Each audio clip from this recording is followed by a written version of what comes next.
Okay, so last session में तो चल नहीं पाया था। मैं अब दोबारा से ओपन कर रहा हूँ कि जब आपका ओल्डर वर्जन्स होते हैं उसमें जब आप एम एस प्रोजेक्ट को ओपन करते हो तो वो डायरेक्टली एक नया प्रोजेक्ट ओपन कर देता है, एज ए प्रोजेक्ट 1, प्रोजेक्ट 2, इस तरीके से। लेकिन जब आप कोई लेटेस्ट वर्जन ओपन करेंगे, लेटेस्ट वर्जन में क्या है, आपका माइक्रोसॉफ्ट पर अकाउंट होना ज़रूरी है, उसका ऑफिशियल आपके पास लाइसेंस होना ज़रूरी है, इसलिए वो ओपन नहीं हो पाता। लेकिन जब आप किसी इंडस्ट्री में काम करोगे तो जाहिर सी बात है उसके पास उसका लाइसेंस होगा। तो आपको जो इंटरफेस मिलेगा वो कुछ इस तरीके का इंटरफेस मिलता है जब आप ओपन करोगे सॉफ्टवेयर को। यहाँ न्यू प्रोजेक्ट बनाने के लिए कुछ ऑप्शंस हैं और नीचे आपको रिसेंट प्रोजेक्ट्स दिखाई देते हैं, यानी कि रिसेंटली आप जिन प्रोजेक्ट्स पर काम कर रहे होंगे वो आपको यहाँ नीचे की तरफ दिखाई देंगे। यहाँ लेफ्ट हैंड साइड पे होम टैब होता है। अगर आपको कोई नया प्रोजेक्ट बनाना है, न्यू पर क्लिक कर सकते हैं, ओपन करना है, ओपन पर क्लिक कर सकते हैं।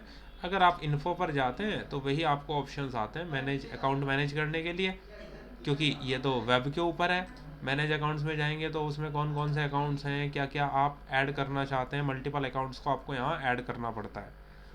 लाइसेंस के केस में वेब वेब की ये बात है, मगर ये विदाउट लाइसेंस आप नहीं कर सकते।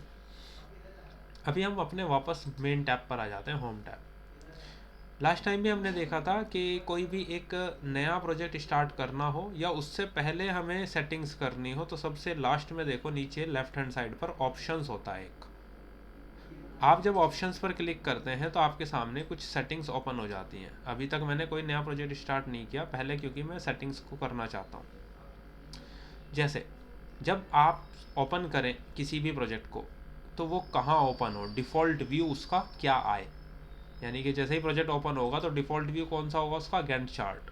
अब अभी हमें इन व्यूज़ के बारे में इतना पता तो नहीं है कि किस व्यू का क्या मतलब है। बहुत सिंपल सा एग्जांपल लेकर समझते हैं कि जब भी मैं किसी प्रोजेक्ट को ओपन करूं वो डायरेक्टली कैलेंडर को खोले या डायरेक्टली गैंट चार्ट पर जाए या सीधा रिसोर्स की शीट को खोले, क्या वो ओपन करे, या टास्क की शीट। देखो इन जनरल क्या होता है, गैंट चार्ट चार्ट की फॉर्म में हमें हॉरिजॉन्टल ग्राफ्स मिलते हैं, उससे हमें अपने प्रोजेक्ट का आइडिया लगता है कम्प्लीटली, इसलिए डिफ़ॉल्ट हमेशा गैंट चार्ट को रखा जाता है। लेकिन सॉफ्टवेयर आपको ऑप्शन देता है, अगर आप कोई दूसरा व्यू डिफ़ॉल्ट बनाना चाहते हैं तो आप डिफ़ॉल्ट बना सकते हैं। उसी के नीचे आपके पास आता है डेट का फॉर्मेट। आप डेट का फॉर्मेट अलॉन्ग विद टाइम अगर चाहते हैं आप वो सेलेक्ट कर सकते हैं, ओनली डेट चाहते हैं आप वो सेलेक्ट कर सकते हैं। किसी भी तरीके का फॉर्मेट जैसा आपने एक्सेल में भी यूज़ किया होगा, जो हम डाटा का सेल्स का डाटा टाइप सेलेक्ट करते हैं, आप किस टाइप का डाटा वहाँ किस तरीके से दिखाना चाहते हैं। फिर यूज़र नेम और इनिशियल आपके अकॉर्डिंग आ जाएगा, जो भी है ऑफिस की थीम वगैरह क्या है वो सब बेसिक बेसिक चीज़ें हैं। ये डिपेंड करता है वर्जन टू वर्जन, इसका हालांकि कोई मतलब नहीं है, ये लाइसेंस से रिलेटेड डिटेल है माइक्रोसॉफ्ट ऑफिस की। ओके, लेफ्ट हैंड साइड पर सेकंड ऑप्शन होता है डिस्प्ले। डिस्प्ले में आप नीचे आए तो यहाँ पर कैलेंडर के कुछ टाइप्स दिखाता है। जो कैलेंडर हम लोग यूज़ करते हैं वो ग्रिगोरियन कैलेंडर होता है, इसके अलावा कुछ कैलेंडर्स अलग भी होते हैं, Hijri calendar and Thai Buddhist calendar. In general अगर हम बात करें general all over the globe, तो जो कैलेंडर हमारा यूज़ होता है वो ग्रिगोरियन कैलेंडर ही यूज़ होता है, जो जनरली हम लोग यूज़ करते हैं। तो इसलिए यहाँ पे कोई चेंज करने की हमें ज़रूरत नहीं है। हाँ, किसी को हिजरी कैलेंडर ही यूज़ करना हो या थाई बुद्धिस्ट कैलेंडर यूज़ करना हो तो एम एक्स प्रोजेक्ट आपको ऑप्शन देता है वो कैलेंडर टाइप यूज़ करने के लिए। ठीक है, इनको आप गूगल कर सकते हो, क्योंकि लाइफ में मुझे कभी ज़रूरत नहीं पड़ी इस टाइप के कैलेंडर्स को यूज़ करने की। आगे now currency option and all, अभी तो कोई प्रोजेक्ट ओपन नहीं है इसलिए ऑप्शन इनेबल्ड नहीं है। शेड्यूलिंग पर आएँ, हम सारे नए प्रोजेक्ट के लिए कुछ सेटिंग्स करना चाहते हैं। जैसे हमारा वीक मंडे को स्टार्ट होता है, ये रीजन वाइज आप चेंज कर सकते हैं। गल्फ़ वगैरह में फ्राइडे वगैरह ऑफ होता है तो उनका जो वीक स्टार्ट होता है वो सैटरडे से स्टार्ट होता है, या वीकेंड ऑफ होगा तो फ्राइडे सैटरडे वीकेंड होता है वहाँ, तो वीक स्टार्ट होता है संडे से। इन जनरल इंडिया के अंदर हम कंसिडर करते हैं कि वीकेंड होता है सैटरडे संडे, तो यानी कि हमारा वीक जो स्टार्ट होता है that will be on Monday. Physical year मैंने आपको बोला था 2 ऑप्शन आपके पास हैं, आप जनवरी से काउंट कर रहे हैं या आप अप्रैल से काउंट कर रहे हैं, या आप चूज़ कर सकते हैं रिक्वायरमेंट के अकॉर्डिंग। डिफ़ॉल्ट स्टार्ट टाइम सुबह के 8 बजे है। डिफ़ॉल्ट एंड टाइम पूछ रहा है, एंड टाइम मैंने बोला मान लीजिए रात के 8 बजे, यानी कि 12 घंटे का एक टाइम स्लॉट लिया, लेकिन उसके बीच 1 घंटा हमारा नॉन वर्किंग होता है जो कि लंच टाइम होता है। तो प्रैक्टिकली हमारे पास जो टाइमिंग आएगा वो आएगा 11 घंटे का। तो आवर्स पर डे पूछ रहा है, मैंने बोला 11 आवर्स पर वीक। अब देखो इन जनरल हम कंस्ट्रक्शन बैकग्राउंड से अगर बिलोंग करते हैं, ईपीसी जितने भी प्रोजेक्ट्स होते हैं ना, इंजीनियरिंग प्रोक्योरमेंट एंड कंस्ट्रक्शन, तो वहाँ पर हमारा जो वर्क होता है वो 7 दिन चलता है, कोई वीक ऑफ होता नहीं है। और आप भी कंस्ट्रक्शन से ही बिलोंग करते हैं तो बेटर है हम 7 दिन के हिसाब से ही कैलकुलेशन करें। आवर्स पर वीक तो यानी कि एक दिन, एक हफ्ते में 7 दिन होते हैं, एक दिन में 11 घंटे हैं, तो ये 77 आवर्स बैठेंगे। और डेज पर मंथ, जैसे लास्ट टाइम मैंने आपको बोला था कि देखो जितनी भी कैलकुलेशन हम करते हैं मंथ की, वो हम 30 डेज़ के अकॉर्डिंग करते हैं, ना तो फरवरी के 28 या 29 दिन हम काउंट करते हैं, और ना ही हम जुलाई अगस्त जैसे 31 डेज़ होते हैं ना ही वो काउंट करते। जितनी भी कैलकुलेशन हम लोग करते हैं that will be on according to 30 days, जो स्टैंडर्ड 30 डेज़ होते हैं। ठीक है, नाउ उसी में नीचे की तरफ हम आ जाएं। न्यू टास्क, जब भी आप कोई नया टास्क बनाएंगे वो मैनुअली शेड्यूल होगा या ऑटो शेड्यूल होगा। ये ऑप्शंस के क्या है, देखो मैं आपको एक छोटा सा एग्जांपल देकर समझाता हूँ, ये थोड़ा सा रेलिवेंसी आप समझ पाओ। मान लीजिए आपने बोला सर मैंने एक्सकेवेशन किया, कोई एक काम है एक्सकेवेशन 7 दिन का, फिर आपने बोला जब ये ख़त्म हो जाएगा तो दूसरा काम शुरू होगा 5 दिन का। तो जैसे आप बताओगे ना कि इसके ख़त्म होने के बाद ये वाला काम शुरू होगा, तो अपने आप इसके ख़त्म होने के बाद ये काम, यानी कि ये अपने आप ही रिलेशनशिप को अपडेट कर देगा, शेड्यूल ऑटोमेटिकली अपडेट हो जाएगा। लेकिन जब आपका प्रोजेक्ट बड़ा होता है, यानी कि आपके प्रोजेक्ट के अंदर है मान लो 500 एक्टिविटीज़ हैं, 250 एक्टिविटीज़ हैं, अब जब रिलेशनशिप में कोई भी चेंजेस आप करोगे तो वो बैक एंड पे सारी की सारी एक्टिविटीज़ को इफ़ेक्ट करेगा एकदम से। तो क्या होगा, हमारे सिस्टम पे, हमारे विंडोज़ पे एकदम से लोड आएगा। अब अगर हमारा सिस्टम बहुत हैवी है तो उसे झेल जाएगा, अगर सिस्टम बहुत हैवी नहीं है तो क्या करेगा, जब ऑटो शेड्यूलिंग पे बैकग्राउंड पे लगेंगे ना, बार बार आप रिलेशनशिप चेंज कर रहे होंगे, तो वो ऑटोमेटिकली क्या कर रहा होगा, उन्हें शेड्यूल कर रहा होगा बैक एंड से, और हमें समझ नहीं आएगा कि सिस्टम बार बार क्यों रुक रहा है। इसलिए बेहतर है तरीका कि आप इसे मैनुअल शेड्यूल रखो, यानी कि पहले हम सारे चेंजेस कर दें जितने भी करने हैं और एक ही बार शेड्यूल कर दें। इससे क्या होगा, उसका प्रोसेसिंग टाइम और प्रोसेसिंग के लिए जो उसे मेमोरी चाहिए वो कम यूज़ करेगा। क्लियर? जो ज़्यादा एक्टिविटी होती है उसमें पैरेलल भी वर्क चलते रहता है, नहीं, ओवरलैप होता है उसमें। वो अलग चीज़ है प्रिंस, हम्म, ओवरलैपिंग होता है एंड ऑल, वो सारी चीज़ अलग है। हम बात कर रहे हैं पहले हम रिलेशनशिप बताएंगे तभी तो, उसके बाद ही तो शेड्यूल करें, वरना हम एक एक की रिलेशनशिप बताते जाएंगे, वो बैकएंड पे बार बार प्रोसेसिंग करता जाएगा। तो इसलिए बेहतर है मैनुअली शेड्यूल रखा जाए। बाकी जब हम मैं आपको शेड्यूलिंग करना सिखाऊंगा उस वक्त ये टॉपिक दोबारा से आएगा, उस वक्त ज़्यादा अच्छे से समझ पाएंगे आप। ठीक है, ये इंट्रोडक्शन के लिए जस्ट छोटा सा आइडिया मैंने आपको दिया ये होता क्या है। ओके, उसके अलावा मैं यहाँ कोई भी चेंज करने की ऐसी कोई नीड हमें नहीं है। नीचे की तरफ शेड्यूलिंग के बाद नेक्स्ट ऑप्शन है प्रूफिंग। प्रूफिंग में यहाँ कुछ ऑटो करेक्ट ऑप्शंस दिए गए हैं। ऑटो करेक्ट ऑप्शंस है ना, नीचे कुछ दिखाई दे रहे हैं, देखो हर एक प्रोजेक्ट के कुछ टास्क होते हैं जो कॉमन होंगे। जैसे फॉर एन एग्जांपल, आप किसी कंस्ट्रक्शन फील्ड से हो और आपको पता है कि आपको वहाँ कुछ 4-5 टास्क ऐसे हैं जो आपको हर एक प्रोजेक्ट में बनाने होते हैं, तो हम उनके लिए कुछ शॉर्टकट्स यूज़ कर सकते हैं। अब उसके लिए मैंने बोला कि देखो अगर मैं कहीं पर लिखूँ T1, ठीक है, तो T1 का मतलब हो जाए स्टार्ट ऑफ प्रोजेक्ट। T1 का मतलब ये हो जाए, मैंने इस चीज़ को ऐड करके छोड़ दिया यहाँ। फिर मैंने बोला अगर मैं कहीं पर लिखूँ T2, इसका मतलब हो जाए स्टार्ट ऑफ एक्सकेवेशन, या आप छोड़ो हम बोलेंगे प्रिपेयर साइट। फिर मैंने ऐड किया T3 और यहाँ मैंने लिखा साइट सर्वे। मतलब कुछ कॉमन एक्टिविटीज़ जो मुझे हर एक प्रोजेक्ट में ज़रूरत पड़ती है, मैंने उनके कुछ शॉर्टकट्स बना दिए ताकि ये मुझे पूरा चीज़ें टाइप ना करनी पड़े, टाइम बचाने के लिए। लेकिन ये शॉर्टकट्स पता भी होना चाहिए कि इसका क्या मीनिंग है।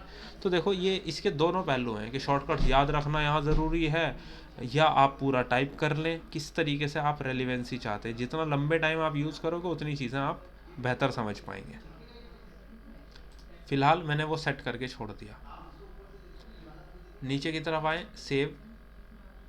फाइल किस फॉर्मेट में सेव होगी, फाइल की डिफ़ॉल्ट लोकेशन क्या होगी। मैं डिफ़ॉल्ट लोकेशन को इन जनरल क्या करते हैं हम लोग, सी ड्राइव के अलावा बनाते हैं कोई लोकेशन। क्यों बनाते हैं उसका रीज़न रहता है, ठीक है। अब मैं क्या करता हूँ, मेरे पास एक फ़ोल्डर होता है लेक्चर्स डाटा, मैं यहाँ एक फ़ोल्डर बना रहा हूँ MSP के नाम से, और मैंने इस फोल्डर को लोकेशन डिफ़ाइन की। लास्ट टाइम मैंने आपके सिस्टम में भी इसी तरह किसी दूसरी ड्राइव में एक MSP का फ़ोल्डर बनाया था। अब मैं चाहता हूँ ये ऑटोमेटिकली सेव करने का मुझे ऑप्शन दे, हर 20 मिनट या 15 मिनट के बाद प्रॉम्प्ट दे हर बार, ताकि मैं उसे सेव कर पाऊँ, हमारा डाटा मिस ना हो जाए। ना उसके बाद लैंग्वेज वही हमारी जो माइक्रोसॉफ्ट विंडोज़ की लैंग्वेज है, इंग्लिश। एडवांस्ड में जाएंगे, यहाँ पर कुछ सेटिंग्स हैं प्लानिंग से रिलेटेड, जनरल से रिलेटेड। इन सेटिंग्स को चेंज करने का, मीनिंग समझने का अभी कोई फ़ायदा नहीं है, सिवाय इनके जो लास्ट टाइम भी मैंने आपसे डिस्कस किया था। जैसे मिनट्स का मतलब MIN, चलो ये सही है। आवर्स H से सही है, डेज D, वीक्स के लिए W, मंथ्स के लिए MO, और ईयर के लिए Y। अब हम चाहते हैं ये सारे शॉर्टकट्स के मीनिंग आपको पता होना चाहिए बस। यहाँ ये सबसे ज़्यादा इम्पॉर्टेंट है एडवांस्ड के अंदर। बाकी रिबन टूल बार को कस्टमाइज़ करना, ये सब चीज़ें हमारे ऊपर हैं, हम रिबन को में क्या ऑप्शन ऐड करना चाहते हैं। जैसे मैं चाहता हूँ रिबन टूल बार में न्यू फाइल का ऑप्शन ऐड हो जाए, तो आप ऐड कर सकते हो राइट साइड में, ठीक है। बाकी और कोई ऑप्शन नहीं है। क्विक एक्सिस जो टूल बार होता है सबसे ऊपर जो लेफ्ट हैंड साइड में देख रहे हो आप, यहाँ लेफ्ट कॉर्नर पे ऊपर है, वहाँ सेव का ऑप्शन आ रहा है, अंडू का ऑप्शन आ रहा है, रीडू का ऑप्शन आ रहा है। आप चाहते हो कोई और ऑप्शन भी वहाँ ऐड करना, जैसे मैंने बोला न्यू फाइल का ऑप्शन, मैंने बोला ओपन फाइल का ऑप्शन, ये दोनों ऑप्शन मैंने बोले, ओके कर दिया, तो ऊपर देखो ये न्यू फाइल और ओपन फाइल के ऑप्शन भी क्विक एक्सेस टूल बार में ऐड हो गए। उसी की साइड में एक एरो है, एरो पर आपने क्लिक किया तो यहाँ पर और कुछ ऑप्शंस भी आप ऊपर ऐड करना चाहते हो तो आप ऐड कर सकते हो। जैसे सेव एज का ऑप्शन ऐड हो गया, जैसे फॉर एग्जांपल प्रिंट प्रीव्यू का ऑप्शन ऊपर ऐड हो गया। इस तरीके से आप ये quick access tool bar edit कर सकते हो। सेंटर पर आपका लिखा है प्रोजेक्ट प्रोफेशनल, इसे हम कहते हैं टाइटल बार। राइट साइड में इन्फो सेंटर है, जहाँ आपके अकाउंट की इन्फॉर्मेशन आपको नज़र आएंगी। नीचे की तरफ आप जाएं, फाइल ऑप्शन आपके पास आ रहा है, फाइल में अगेन वही ऑप्शंस आ जाते हैं जो अभी हमने डिस्कस किए। उसके अलावा बाकी सारे ऑप्शंस अभी डिसेबल हैं, क्योंकि वो सारे आप अंदर यूज़ कर पाएंगे जब आप कोई प्रोजेक्ट स्टार्ट करेंगे। तो कोई भी नया प्रोजेक्ट आप स्टार्ट करना चाहते हैं तो आप क्या करेंगे, इस न्यू पर क्लिक करेंगे। न्यू पर क्लिक करते हैं तो आपको यहाँ दो ऑप्शन मिलते हैं, किसी एग्जिस्टिंग प्रोजेक्ट में ही कोई नया स्टार्ट करना है, या हम ब्लैंक से स्टार्ट करना चाहते हैं। क्योंकि अभी तक तो हमने कोई काम किया नहीं है, तो हम क्या करेंगे, एक ब्लैंक प्रोजेक्ट से स्टार्ट करेंगे। जैसे ही आप ब्लैंक प्रोजेक्ट पर क्लिक करेंगे, क्लिक करते ही आपका प्रोजेक्ट स्टार्ट हो जाएगा, प्रोजेक्ट 1। अब आपके केस में क्या है, 2010 में जैसे ही आप MSP खोलते हो वो डायरेक्टली आ जाता है प्रोजेक्ट 1 या प्रोजेक्ट 2, बस। यानी कि ये विंडो तो आएगी ही आएगी ना आपके सामने, प्रोजेक्ट 1 ही आता डायरेक्ट है।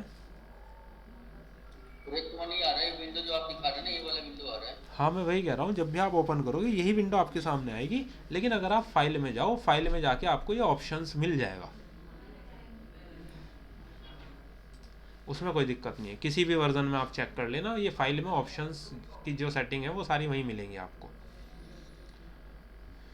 ठीक है, ओके। अभी मैं इसे भी हटा दूं ज़रा, कुछ आपको इस टाइप का इंटरफेस दिख रहा होगा आपके सामने। हाँ, कलर कोड्स की अलग बात है, ये डार्क थीम का ऑप्शन उसमें ना मिले वो एक अलग बात है। यहाँ आगे अब हम बात करते हैं जो हमने बाकी बात की थी लास्ट लेक्चर में। जैसे सबसे पहले हम बात करेंगे जैसे प्रोजेक्ट 1 है। अब प्रोजेक्ट 1 में हमने बात की थी कि देखो प्रोजेक्ट 1 में मुझे कोई कैलेंडर यूज़ करना है, वही सेटिंग्स अभी हमने की थी, जैसे 7 दिन काम करना है, एक दिन में 11 घंटे का हमारा वर्किंग टाइम है, सुबह 8 से रात 8 के बीच। तो अभी हम अगर उन चीज़ों को चेक करें, जैसे हम लोग जाएँ प्रोजेक्ट मेन्यू बार में, देखो फाइल, टास्क, रिसोर्स, इसी में एक ऑप्शन है प्रोजेक्ट। प्रोजेक्ट के अंदर एक ऑप्शन होता है प्रोजेक्ट इन्फॉर्मेशन। प्रोजेक्ट इन्फॉर्मेशन पे आप सबसे पहले क्लिक करेंगे, जहाँ से आप ये डिसाइड करेंगे कि प्रोजेक्ट की स्टार्ट डेट क्या है, ये आपको डिफाइन करना है। अब आप देखो यहाँ प्रोजेक्ट की स्टार्ट डेट आ रही है, केवल टाइम के बारे में तो कोई बात नहीं हो रही है, लेकिन आपके लिए बेहतर है ना यहाँ टाइम भी दिखाए, क्योंकि जब टाइम दिखाएगा तो आपको पता होगा कि आपके कैलेंडर के हिसाब से जो आपने सेटिंग किया 8 बजे का, उसी टाइम आपका प्रोजेक्ट स्टार्ट हो रहा है या नहीं। आपको डेट जब आप टाइम देख पाएंगे, हालांकि आप कभी भी उसे इनेबल या डिसेबल कर सकते हैं सेटिंग्स में जाके कि आपको कैसे उसको रिप्रेजेंट करना है। दिखाने के लिए मैं वापस आपको फाइल में ऑप्शंस में लेकर जाता हूँ। अभी मैंने आपको बोला था डेट फॉर्मेट, यहाँ से मैंने ये वाला डेट फॉर्मेट लिया या ये वाला ले लिया, चलो, जहाँ पे डेट, मंथ, ईयर और टाइम सारा नज़र आए। आपने ओके किया। अब आप वापस जाते हैं प्रोजेक्ट इन्फॉर्मेशन में, तो आप देखो यहाँ पर आपको डेट के साथ साथ टाइम भी नज़र आ रहा है।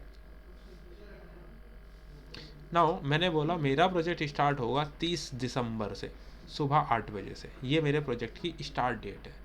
नाउ प्रोजेक्ट की जो स्टार्ट डेट होती है वो कौन सी डेट होती है, देखो किसी भी प्रोजेक्ट का जब डॉक्यूमेंटेशन किया जाता है, यानी कि क्लाइंट ने किसी कॉन्ट्रैक्टर को आप कॉन्ट्रैक्ट दिया, तो वो क्या उसे क्या कहते हैं हम, LOA इशू किया जाता है, लेटर ऑफ ऑथराइजेशन।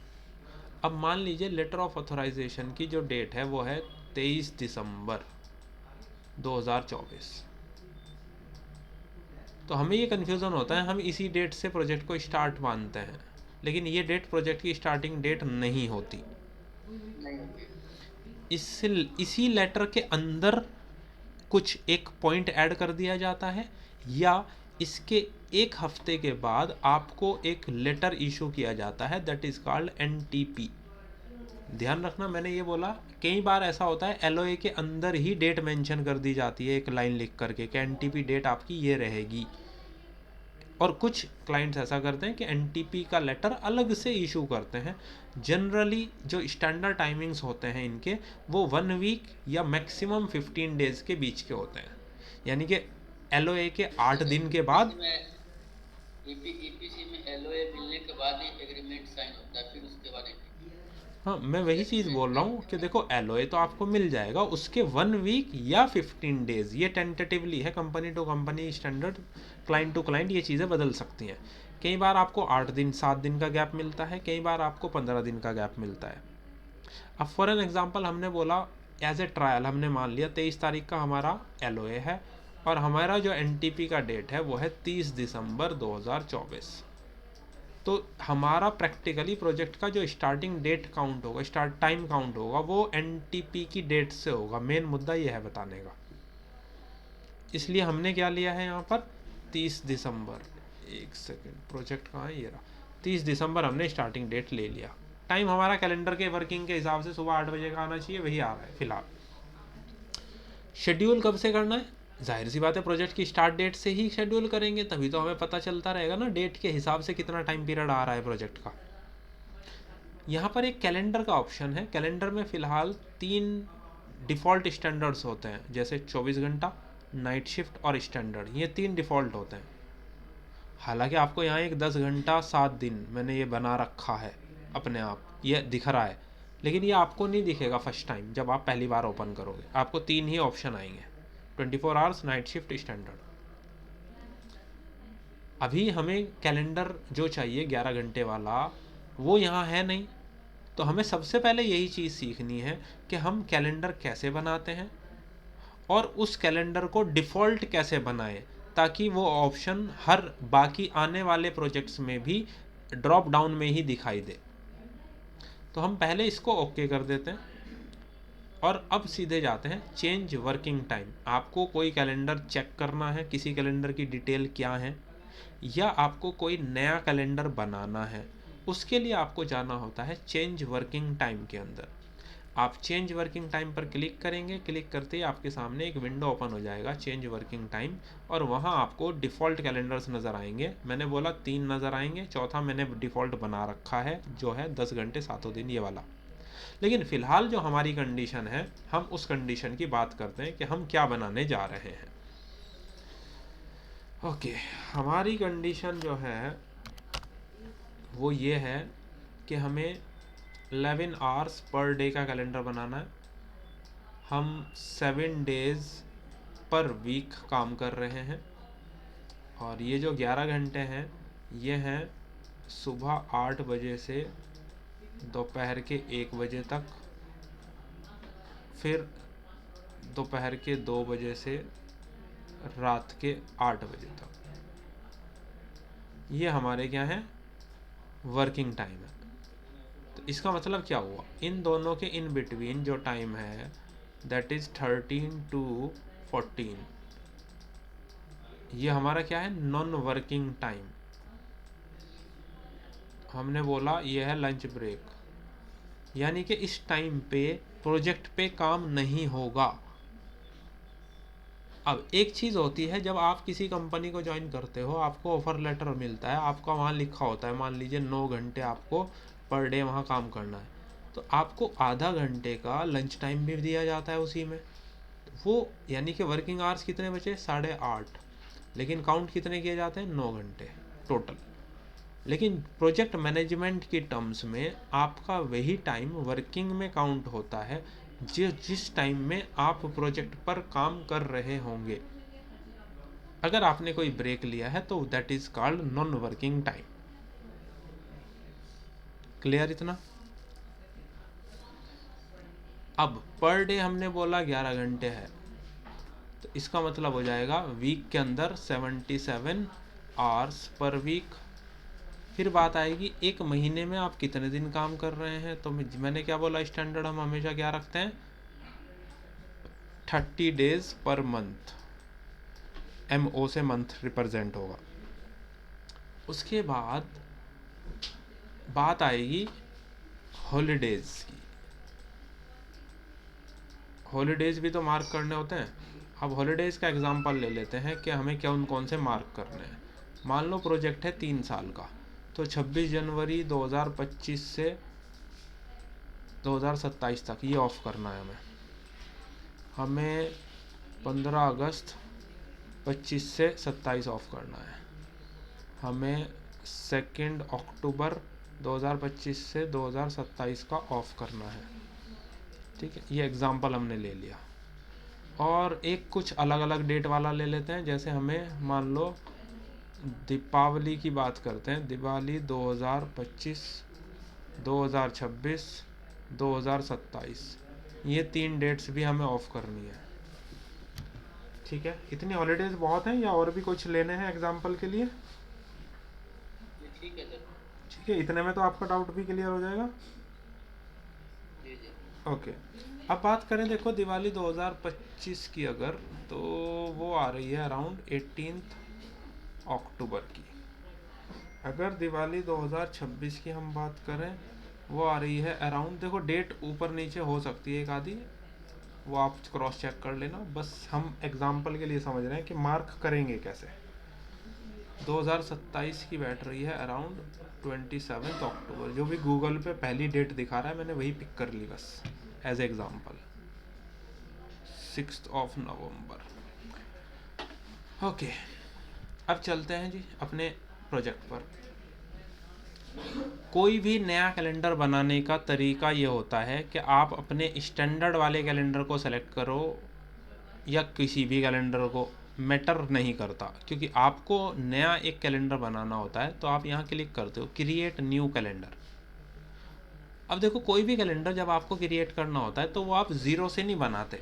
जो एग्जिस्टिंग एग्जाम्पल हैं 3, उन्हीं में से किसी एक कैलेंडर का पहले आप कॉपी बनाओगे, उसको रीनेम करोगे अपने हिसाब से, और फिर उसी को आप यूटिलाइज कर सकते हो अपने एक प्रोजेक्ट में या मल्टीपल में, डिपेंड करता है आपने उसे ग्लोबल बनाया या आपने नॉर्मल बनाया। नॉर्मल बनाया तो केवल एक ही प्रोजेक्ट में यूज़ होगा, जैसे अभी आपने खोला है प्रोजेक्ट 1, तो अगर आप कैलेंडर बनाओगे वो केवल प्रोजेक्ट 1 में यूज़ हो सकता है। अभी आगे जाके मैं समझाता हूँ बाकी चीज़ें। मान लो मैंने बोला मेरा जो कैलेंडर है उसमें मुझे टाइमिंग चाहिए 11 घंटे, 11 आवर्स इंटू 7 डेज़। ये नाम से मुझे समझ आ जाता है कि इस कैलेंडर में मैं किस तरह की डिटेल डाल रहा हूँ। 11 आवर्स 7 डेज़ का मुझे एक कैलेंडर बनाना है, तो किसका कॉपी कर रहा हूँ मैं? स्टैंडर्ड का। ओके कर दो। आप देखो ऊपर आपके पास आ गया 11 आवर्स 7 डेज़, और बाकी के ऑप्शन भी दिखेंगे आपका एज इट इज़। हमें तो ये वाला चाहिए था, ये बनाया। अब इस कैलेंडर को क्या किया, अभी तो आपने स्टैंडर्ड का एक कॉपी बनाया और उसको रीनेम किया, बस इतना काम किया है। अब बात ये आती है उसके अंदर क्या डिटेल है, जैसे किस टाइम से किस टाइम तक। तो जैसे ही आप इसको सेलेक्ट कर रहे हो, यहाँ राइट साइड में देखो कुछ वर्किंग टाइम्स लिखे हुए हैं, 8 से 12, 1 से 5। ये टाइमिंग आपको बदलना है। उसके लिए आपको क्या करना है, नीचे की तरफ एक वर्क वीक्स का ऑप्शन होता है, वर्क वीक्स पर आइए। वर्क वीक्स पर आने के बाद यहाँ राइट साइड में थोड़ा सा डिटेल्स का ऑप्शन आता है, आप डिटेल्स पर क्लिक करो तो ये एक डिटेल विंडो खुलेगी। हम अपने वर्किंग टाइम्स डिफाइन कर रहे हैं, कब? 7 दिन के लिए। तो आप अपने 7 दिन को सेलेक्ट करो, मंडे टू संडे। हमने बोला हमारे जो वर्किंग टाइम है हम सेट करेंगे, set days to these specific working times. सुबह 8 बजे से दोपहर के 1 बजे तक, फिर दोपहर के 2 बजे से रात के 8 बजे तक। हमने बोला ये हमारे वर्किंग हो गए, सुबह 8 से दोपहर के 1, फिर दोपहर के 2 से रात के 8। ओके, तो यहाँ देखो अब वही डिटेल आ गई, 8 से 1, 2 से 8। तो सिंपली इस तरीके से डिटेल लिखनी है। अब एग्जाम्पल के तौर पे मानो आपको 6 दिन काम करना होता, संडे ऑफ होता, तो आप कैसे करते? डिटेल में जाते, फिर से जो सेटिंग आप करते वो मंडे टू सैटरडे की करते, बस संडे को छोड़ देते। संडे को सेलेक्ट करके आप क्या करते? नॉन वर्किंग टाइम, ओके कर देते। तो देखो संडे थोड़ा आपको ग्रे नज़र आ रहा है, अब बिल्कुल ग्रे आउट। संडे को सेलेक्ट करके देखो क्या है, 1 दिसंबर इज़ नॉन वर्किंग। किसी भी संडे को सेलेक्ट करो, अब आप किसी भी महीने किसी भी साल में जाके संडे को सेलेक्ट करो, वो नॉन वर्किंग है, क्योंकि आपने बोल दिया कि भैया आप संडे को काम ही नहीं करते, 6 दिन करते हो। लेकिन हमारे केस में हम करते हैं, तो हमने बोला नहीं यार, हम संडे की भी सेटिंग वही रखना चाहते हैं, 8 से 1 और दोपहर 2 से रात के 8। हो जाएगी जी सेटिंग्स इतनी, मंडे टू संडे हर एक दिन की सेटिंग हो गई। अब बात आती है हॉलीडेज मार्क करने की। उसके लिए मैंने बताया नीचे वर्क वीक्स के बजाय लेफ्ट में है एक्सेप्शन, यहाँ जाइए और यहाँ आप आकर के सबसे पहले क्या करो, डेट सेलेक्ट कर लो कोई एक। जैसे फॉर एग्जांपल मैंने सेलेक्ट की 26 जनवरी 2025, ठीक। अब क्या है देखो, आपने डेट जो सेलेक्ट की है उसके लिए एक चीज़ होती है रीज़न हर चीज़ का। जैसे हमें पता है कि 26 जनवरी को हमारा रिपब्लिक डे होता है, आप यहाँ वो लिखेंगे रीज़न कि क्यों नॉन वर्किंग है।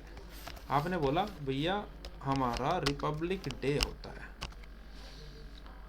अभी दिक्कत क्या है, 26 जनवरी 2025 को उसने नॉन वर्किंग तो कर दिया, आप सेलेक्ट करो इस दिन को, ऊपर देखो लिखा 26 जनवरी 2025 इज़ नॉन वर्किंग। लेकिन हमारी रिक्वायरमेंट ये है, क्योंकि प्रोजेक्ट 3 साल तक चलेगा, 2027 के एंड तक चलेगा मान लो, तो हम ये चाहते हैं 26 जनवरी 2025, 26 जनवरी 2026, 26 जनवरी 2027 तीनों ऑफ हो जाएं। तो आप क्या करेंगे, डिटेल्स में जाएंगे, उसी दिन के वही सेलेक्ट करके हॉलीडे, डिटेल में गए नॉन वर्किंग, ये कब रिपीट होगा, साल में एक बार, तो ईयरली रिकरेंस पैटर्न उसका है ईयरली। कितने साल के लिए करना है बंद, मान लो 3 साल है, 5 साल है, तो आपने 3 साल के लिए करना है, ओके कर दिया आपने, तो 25 से 27 तक जाके बंद हो जाएगा।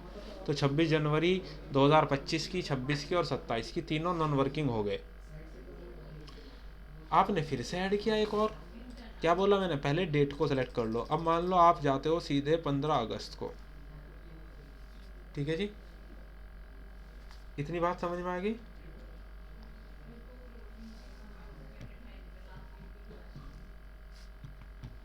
Prince, yes sir. हाँ क्लियर हो रहा है ना? हाँ यस। ओके, हमने बोला इंडिपेंडेंस डे होता है हमारा।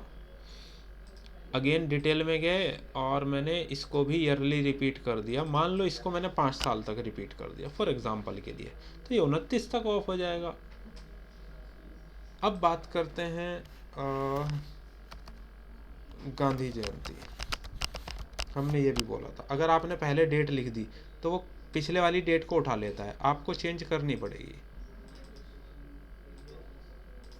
डेट सेलेक्ट कर दी, फिर आपने इसकी डिटेल्स में जा कर के आपने बता दिया कितने ऑकरेंस के बाद आपको ये ईयरली सेलेक्ट कर लेना, यहाँ से आपको कितने में करना है। फिर बात करते हैं हम दीपावली 2025, दीपावली 2026। एक सेकेंड, अच्छा, डेट हमें चेंज करनी पड़ेगी, एक सेकेंड। 18 अक्टूबर, अरे भैया रुक जाओ, ये है 6 नवंबर 26 में,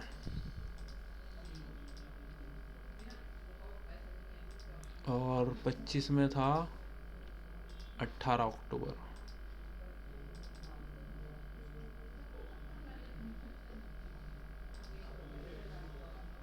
और फिर है दीपावली 2027, 2027 में बैठ रही है 27 अक्टूबर की।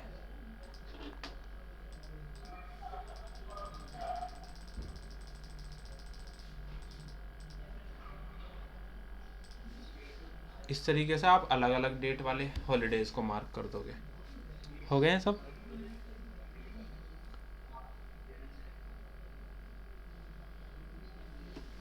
जी प्रिंस, क्लियर? अब एक और चीज़ देखो, एक चीज़ ये भी हो सकती है एक्सेप्शंस में, कोई स्पेसिफिक डे, जैसे फॉर एग्जांपल आपने बोला कि सर देखो 1 अप्रैल 2025 ये वाला डेट, जैसे आपने बोला, मैं इसको नाम दे देता हूँ, मान लो फाइनेंशियल ईयर स्टार्ट डे, इसको सेलेक्ट किया, डिटेल में आप गए।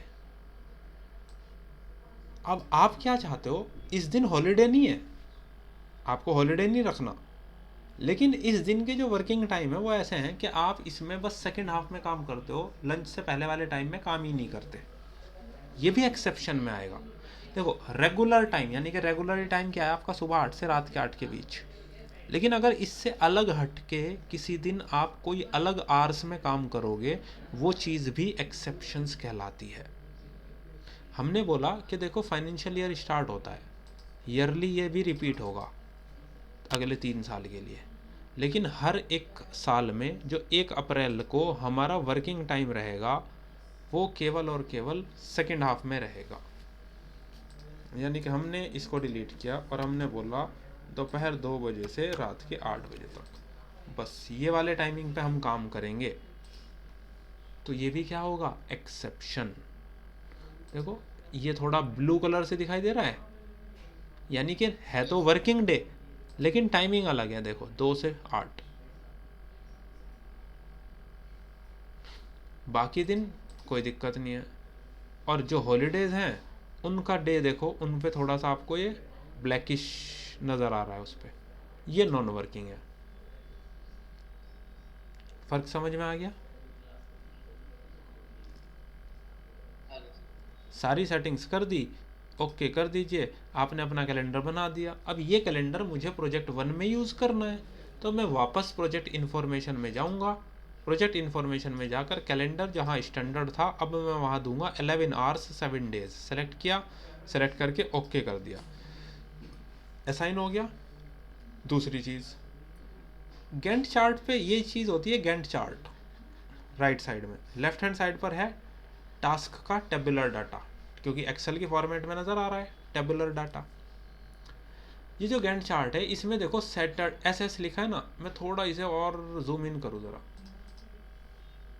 तो अगर आप ऊपर ध्यान देंगे ना, देखो 6 जनवरी, देखो ऑटोमेटिकली आया एक notification, want to save your changes to project 1, मैंने बोला अभी कैंसिल कर दो। ऊपर देखो 30 दिसंबर 6 जनवरी, यानी कि एक हफ्ते का फ़र्क है ना। फिर 13 जनवरी, ऊपर क्या लिखा है वीक, नीचे क्या चल रहा है डे, M का मतलब Monday, Tuesday, Wednesday, Thursday, Friday. Saturday Sunday का देखो आपको अलग कलर नज़र आ रहा है, थोड़ा डार्क। तो हमारे गैंट चार्ट में कोई दूसरा कैलेंडर लगा हुआ है, इसका मतलब कैसे पता चलेगा? गैंट चार्ट पे कहीं पर भी राइट क्लिक करो, राइट क्लिक करके यहाँ एक ऑप्शन दिखेगा नॉन वर्किंग टाइम। हॉलीडेज़ क्या होते हैं? नॉन वर्किंग टाइम ही तो होता है। नॉन वर्किंग टाइम पर क्लिक करो, एक विंडो खुलेगा। नॉन वर्किंग टाइम में जो कैलेंडर है वो कौन सा दिख रहा है? स्टैंडर्ड। हमें कौन सा यूज़ करना है प्रोजेक्ट में? 11 आवर 7 डेज। देखो इस पर आगे क्या लिखा है? Project calendar. ओके कर दो। अब आप देखो वो हट गया अपने आप, क्योंकि हमारे केस में वो सैटरडे संडे नहीं है। लेकिन जैसे ही 26 जनवरी तक आएंगे आप, थोड़ा सा मैं टाइम लाइन को आगे लेकर जाता हूँ। देखो यहाँ 26 जनवरी आ रही है, ये जो ब्लैक दिख रहा है आपको डार्क थोड़ा, ये नॉन वर्किंग है आपका, क्योंकि 26 जनवरी आपका नॉन वर्किंग डे है। तो आपके कैलेंडर के अकॉर्डिंग हो गया है पूरा सेट। अब ये तो ठीक है, देखो प्रोजेक्ट 1 में के लिए आपने ये कैलेंडर बना दिया, लेकिन आप ये कह रहे हो कि सर देखो हम तो जितने भी प्रोजेक्ट पे काम करते हैं ना, हमारा जो टाइम पीरियड रहता है वर्किंग नॉन वर्किंग का, वो ऐसा ही रहता है हर प्रोजेक्ट के लिए सेम। तो आप क्या करोगे? Ctrl+N दबाओगे, एक नया प्रोजेक्ट खुला, देखो ऊपर प्रोजेक्ट 2 खुल गया।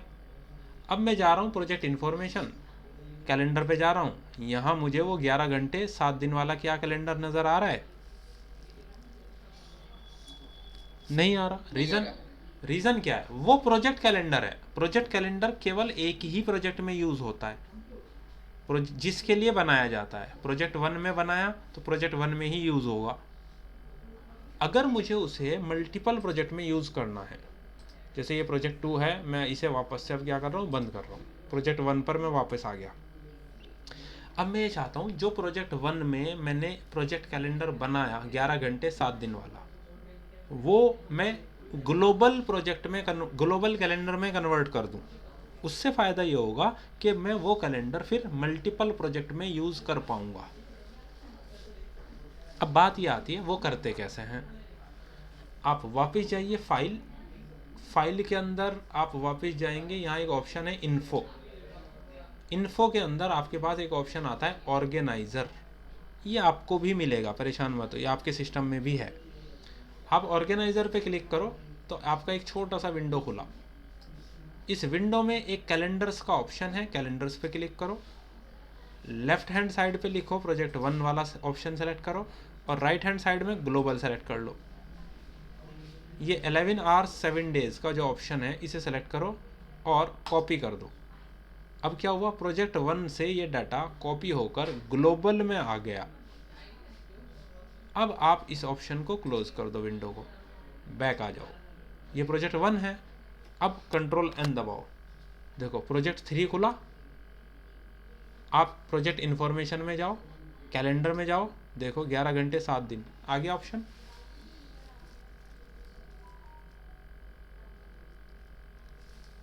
इसका मतलब क्या हुआ कि आपने अपने प्रोजेक्ट कैलेंडर को ग्लोबल कैलेंडर में कन्वर्ट कर दिया। अब आप इसको किसी भी प्रोजेक्ट में यूज़ कर पाओगे, तो आपका टाइम बचेगा, हर बार आपको सेम कैलेंडर बनाना नहीं पड़ेगा। ठीक है बात?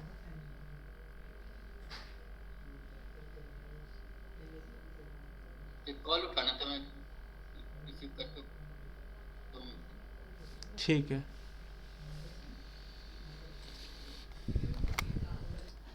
तो अब ये बताइए प्रोजेक्ट कैलेंडर को ग्लोबल में कैसे कन्वर्ट करते हैं, ये बात समझ आ गई?